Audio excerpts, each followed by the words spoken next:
Modern technology smart future Bangladeshi ও আরিবা। অধ্যায় ১ স্বপ্ন দেখা শহর ২৫০১ সাল। সালটা ২৫০১। বাংলাদেশ এখন আর শুধু মানচিত্রে থাকা কোনো দেশ নয়, এটি যেন বাস্তবে নামা এক স্বপ্নপুরী। চারদিকে প্রযুক্তির ছোঁয়া, প্রকৃতি সবুজ আর মানুষের মনে শান্তি। নিরাপত্তা এখানে এতটাই উন্নত যে সাধারণ জীবনযাপনের প্রতিটি ক্ষেত্রে তা পরিলক্ষিত হয়। শহরের প্রতিটি কাঠামো, ভবন থেকে শুরু করে গাড়ি, এমনকি সাধারণ রোবট পর্যন্ত এমনভাবে তৈরি যে তা অগ্নি প্রতিরোধী, বুলেট প্রুফ, পাথরপ্রুফ, জলরোধী, কাঁচ প্রতিরোধী, অ্যাসিড প্রুফ এবং বোমা প্রতিরোধী। এটি কেবল সুরক্ষার জন্য নয়, বরং পরিবেশগত বিপর্যয় এবং দুর্ঘটনা থেকে রক্ষা পাওয়ার একটি সম্মিলিত প্রচেষ্টা। আকাশে উড়ছে ব্যক্তিগত ফ্লাইং কার। নিচে রাস্তা ধরে নিঃশব্দে চলছে শব্দহীন মেট্রো ট্রেন। বাতাসে নেই কোনো ধোঁয়া, নেই কোনো কোলাহল।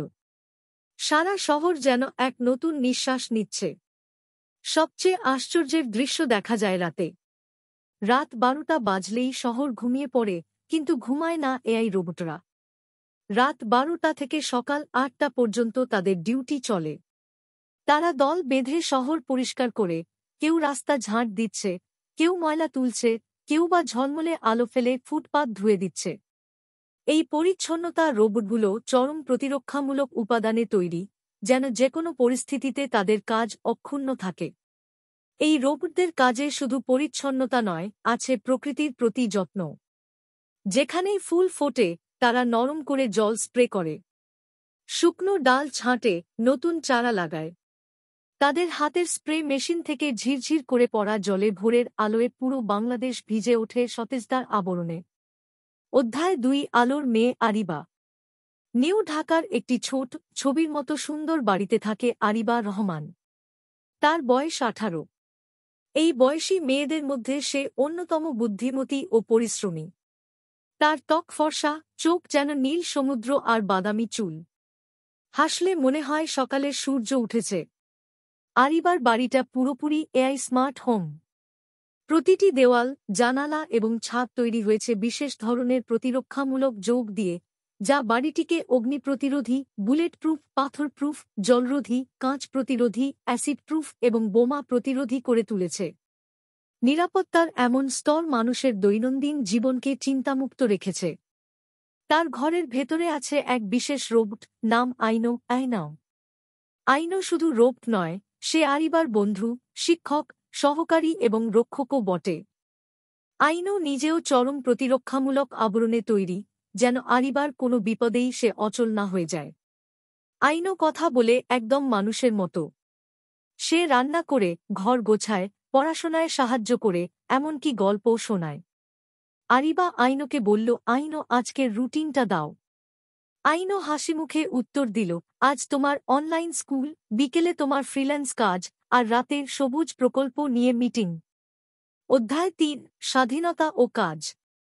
২৫০১ সালের বাংলাদেশে স্কুলে যাওয়ার ঝামেলা নেই। সবকিছু হয় অনলাইনে, একটি অ্যাপে, নাম ভার্চুয়াল বাংলাদেশ স্কুল। এখানে ইউনিফর্ম লাগে না, যে যার নিজের ঘর থেকে ভিআর, গগলস পরে ক্লাসে যোগ দেয়।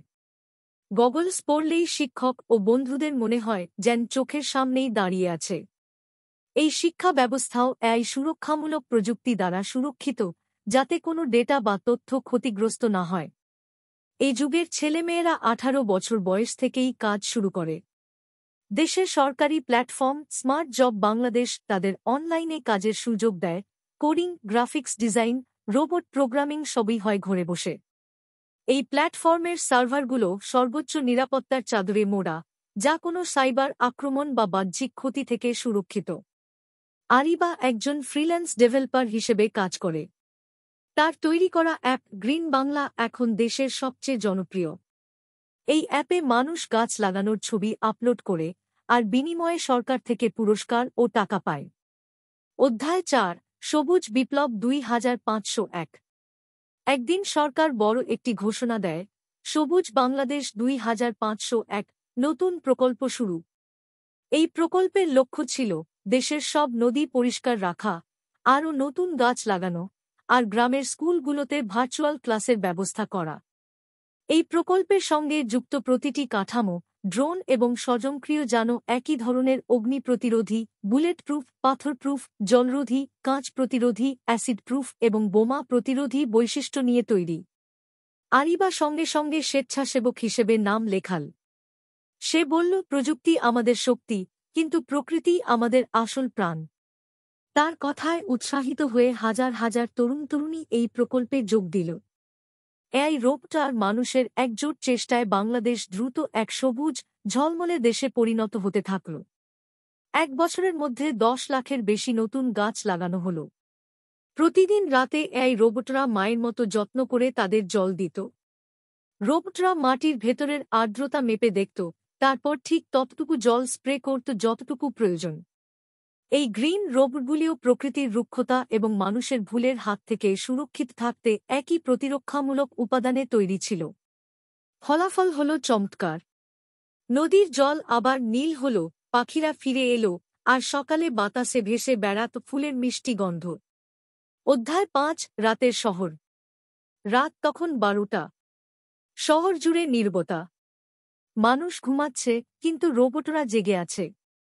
রাস্তার পরিচ্ছন্ন রোবটরা ময়লা তুলছে, ফুটপাত পরিষ্কার করছে। অন্যদিকে গ্রিন রোবটরা ছোট ছোট জলের ট্যাঙ্ক নিয়ে গাছের পাশে ঘুরছে, নরমভাবে জল দিচ্ছে। এই রোবটগুলো তাদের প্রতিরক্ষামূলক নকশার কারণে যেকোনো প্রাকৃতিক দুর্যোগ বা অপ্রত্যাশিত ঘটনা থেকে নিজেদের রক্ষা করতে সক্ষম। দূর থেকে দেখলে মনে হয় যেন স্বপ্নের ভেতর দিয়ে একটা শহর বেঁচে আছে। সকালে সূর্য ওঠার পর দেখা যায় রাস্তাগুলো ঝকঝকে, গাছে গাছে সবুজ আর জল ঝিলমিল করছে। ঘুম থেকে ওঠা মানুষ স্বস্তির নিঃশ্বাস ফেলে বলে ওঠে, আহা, কি সুন্দর আমাদের দেশ। সমাপ্তি। দিনের সব কাজ শেষে আরিবা তার ছাদের বাগানে বসে। সে তার বন্ধু আইনোকে বলল, দেখো আইনো, আমরা যদি প্রকৃতি আর প্রযুক্তির হাত ধরাধরি করে চলি, তাহলে বাংলাদেশ হবে পৃথিবীর সবচেয়ে সুন্দর দেশ। আর আমাদের এই উন্নত সুরক্ষা ব্যবস্থা সেই সৌন্দর্যকে টিকিয়ে রাখতে সাহায্য করবে। আইনো নরম স্বরে বলল, তুমিই তো সেই ভবিষ্যতের আলোর নাম, আরিবা। দূরে আকাশে একটি উড়ন্ত গাড়ি চলে গেল। রোবটরা গাছের পাশে নরম আলো জ্বালল। চাঁদের আলোয় ঝলমল করে উঠল এক নতুন বাংলাদেশ, যেখানে প্রযুক্তি, প্রকৃতি, ভালোবাসা আর অদম্য সুরক্ষা এক হয়ে মিশে গেছে।